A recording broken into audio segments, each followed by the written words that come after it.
Verses 1 to 2, Jesus spoke to them again in parables, saying, "The kingdom of heaven is like a king who prepared a wedding banquet for his son." Explanation: Jesus uses a parable to describe God's kingdom. The king is God, the son is Jesus, and the wedding banquet represents eternal fellowship with God. Verses 3 to 6. The king sends servants to invite guests, but they ignore, mistreat, or kill them. Explanation: the invited guests are the Israelites, especially the religious leaders. The servants are the prophets and messengers God sent. Their rejection shows hardened hearts toward God's call. Verse 7. The king destroys the murderers and their city. Explanation: a reference to judgment, possibly symbolizing the destruction of Jerusalem in AD 70. Rejecting God's invitation leads to consequences.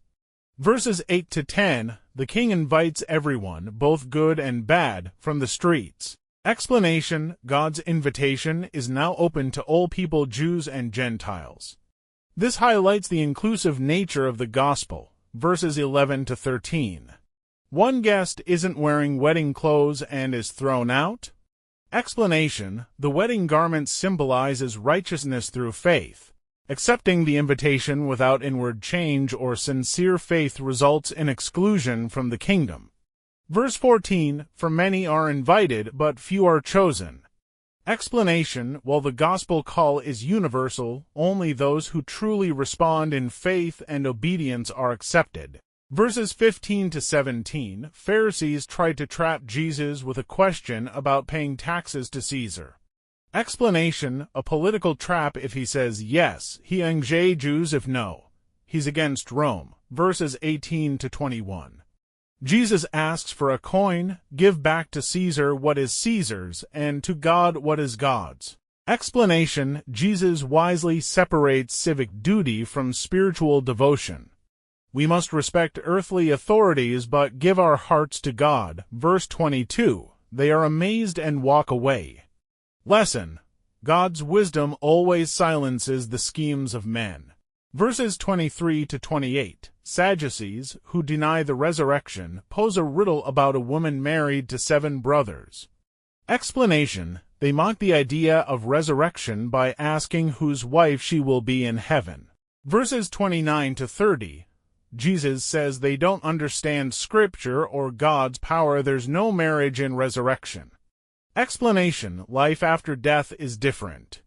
Relationships exist, but not in the earthly sense of marriage. Verses 31 to 32, Jesus cites Exodus, I am the God of Abraham. Explanation: God is the God of the living, showing that Abraham, Isaac, and Jacob are alive in him, proving the resurrection. Verse 33, the crowds are astonished. Lesson: Jesus reveals spiritual truths with divine authority. Verses 34 to 36. A Pharisee asks which is the greatest commandment in the law. Explanation: a test to see if Jesus will elevate one command above others.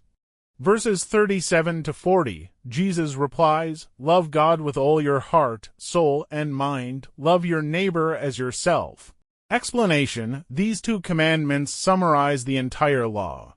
Love is the foundation of all God's laws. Verses 41-42. Jesus asks the Pharisees, whose son is the Messiah? They say, David's. Explanation: the common belief was that the Messiah would be David's physical descendant. Verses 43 to 45, Jesus quotes Psalm 110, the Lord said to my Lord. Explanation: David calls the Messiah Lord, showing that the Messiah is more than just his son, he is divine. Verse 46, no one could answer him, and no one dared ask more questions. Explanation: Jesus' wisdom reveals his divine identity and silences his challengers. Matthew 22 offers powerful guidance for how we can live a meaningful and spiritually grounded life each day. The parable of the wedding banquet reminds us to take God's invitation seriously, encouraging us to live with sincere faith and a heart ready for his kingdom. Jesus' teaching about paying taxes to Caesar helps us balance our earthly responsibilities with our higher duty to God, showing that we can be faithful citizens without compromising our values. The discussion on resurrection challenges us to trust in the eternal promises of God and live with a hope that goes beyond this life.